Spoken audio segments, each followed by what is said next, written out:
Nara siya guys, glutinous flour. Tapos ang tubig po, nagpabukal na ko para siya ilunod niya. Then basaon siya gamay, kay kumot-kumuto ni siya, ingon nila. Just trying guys. Hello, good morning mga lods. So ayan everyone, magagawa tayo ng palitaw.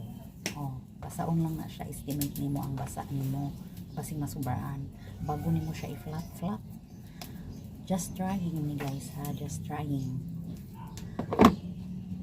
Ara siya, naporma na siya. Pero actually bisan wala siya nga porma o lingin, basta kay mauna to.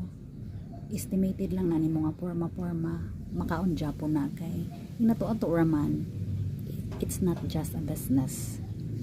O diba? Bahalag dili presentable. Basta mo sinaw-sinaw na siya mo nanti mailhan nga luto na siya.